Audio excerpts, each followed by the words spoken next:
আসসালামু আলাইকুম সবাইকে। সবাই কেমন আছো? আশা করছি সবাই অনেক বেশি ভালো আছো।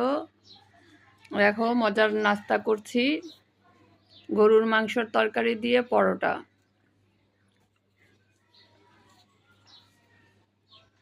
গতকালকে গরুর মাংস রান্না করেছি, আর আজকে সকালে নাস্তার মধ্যে গরুর মাংসের তরকারি দিয়ে পরোটা খাবো। খাচ্ছি, খুব মজা পাচ্ছি। বিসমিল্লাহ।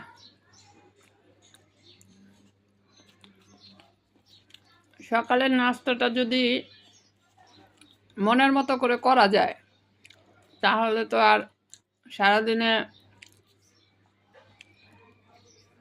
খাবার কম বেশি যাই হোক কোনো ব্যাপার না।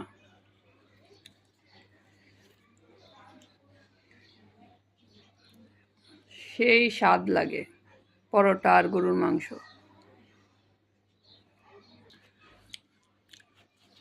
আমার মা যখন ছিল, আমরা বাসায় শুক্রবার দিন গরুর মাংস তরকারি রান্না করলে দেখা যেত দুপুরে তো পোলাও রান্না করেছে, তো আব্বু আমার বাবা আর কি বলতো যে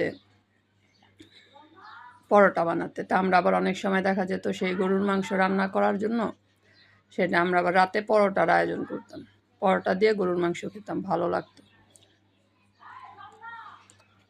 পাতলা পাতলা রুটি, পরোটা না সরি, রুটি আর গরুর মাংস, সাদা সাদা রুটি খেতে কিন্তু খুবই ভালো লাগে। আমার বাচ্চারা তো গরুর মাংস পছন্দ করে না, তাই ওরা এনজয় করতে পারে না। কত মানে সুস্বাদু একটা খাবার যে মিস করে এটা ওরা বুঝে না। গরুর মাংস তরকারি আলু দিয়ে রান্না করলে যে মজা লাগে।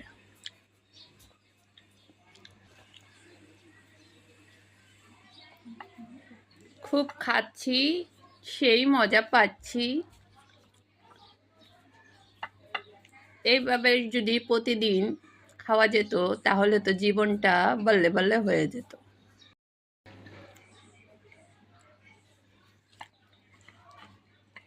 মাংসটা একদম গলে মনে করো পুরো নরম হয়ে গেছে, দেখেছো? আর চর্বি চর্বিযুক্ত মাংস তো জুসি জুসি একটা ভাব আছে।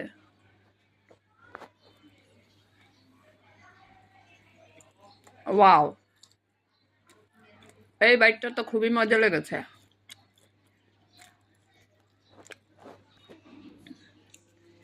আমি যেমন সুস্বাদু রান্না বান্না করি তেমন খাওয়া দাওয়াও আমার সুস্বাদু ভাবে করতে হয়।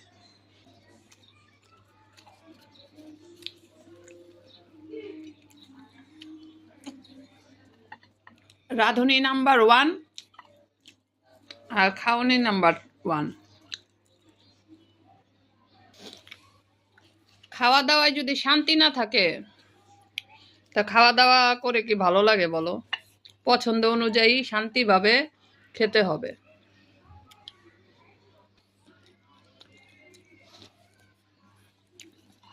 যা পাইলাম খাইলাম, আমি ভাই ওরকম করতে পারি না। আমার আবার একটু খাওয়াতে একটু নক্তামি আছে।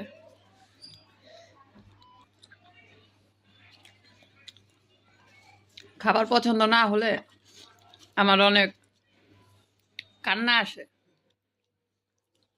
খাওয়ার ইচ্ছা হয় না।